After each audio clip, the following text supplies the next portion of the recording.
Hello children, welcome back to my Teach and Learn channel. இன்னைக்கு lesson 43ல Hindi பாரகடி உயிர்மெய் எழுத்துக்களில் how to read the letter நா. இப்போ நம்ம நா லெட்டரை எந்த மாதிரிலாம் நம்ம ப்ரொனவுன்சியேஷன் செய்து சொல்லலான்னு பார்க்கலாம். போன வீடியோவில் ட லெட்டர்லேருந்து 4 ட நா.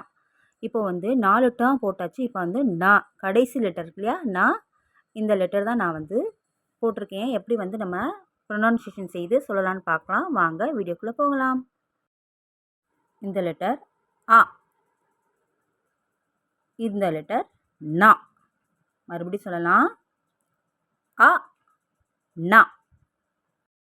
நெக்ஸ்ட்டு ஆ, இந்த லெட்டர் நா. நெடில் இழுத்து சொல்லணும். மறுபடியும் சொல்லலாம், ஆ, இந்த லெட்டர் நா. நெக்ஸ்ட் லெட்டர் இ, இந்த லெட்டர் நீ. மறுபடியும் சொல்லலாம், இ, இந்த லெட்டர் நீ. நெக்ஸ்ட்டு ஈ, நெடிலாக சொல்லணும் எழுத்து. இந்த லெட்டர் நீ.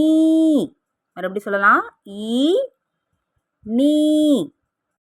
நெக்ஸ்ட் லெட்டர் பார்க்கலாம், உ, இந்த லெட்டர் நோ. மறுபடியும் சொல்லலாம், உ, இந்த லெட்டர் நோ. நெக்ஸ்ட் லெட்டர் பார்க்கலாம், ஊ,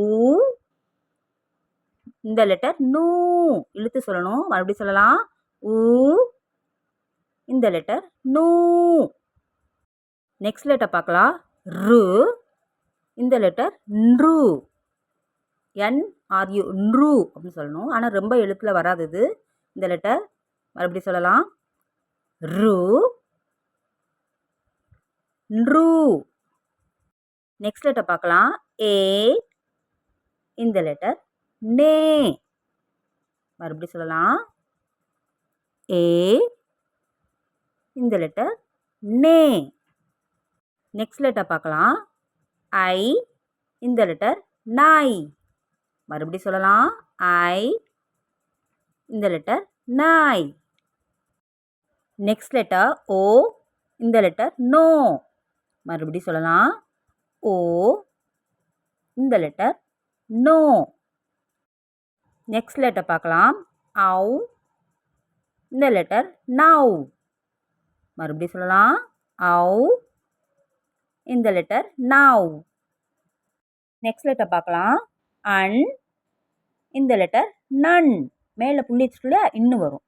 மறுபடியும் சொல்லலாம், அன்,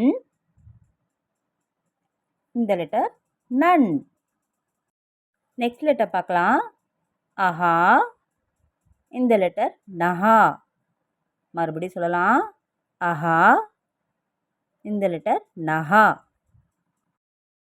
இப்போது நீங்கள் இந்த வீடியோவில் 4 லெட்டரை எப்படிலாம் நம்ம ப்ரொனவுன்சியேஷன் செய்து ஒவ்வொரு லெட்டரையும் நம்ம சொல்லலான்னு கற்றுருப்பீங்க. நீங்களும் வீட்டில் ரீட் பண்ணி லேர்ன் பண்ணி பாருங்கள். உங்களுக்கு இந்த வீடியோ பிடிச்சிருந்தா மறக்காமல் லைக், ஷேர், சப்ஸ்கிரைப் பண்ணுங்கள். கூடவே பெல் ஐக்கானை கிளிக் பண்ணிவிடுங்க.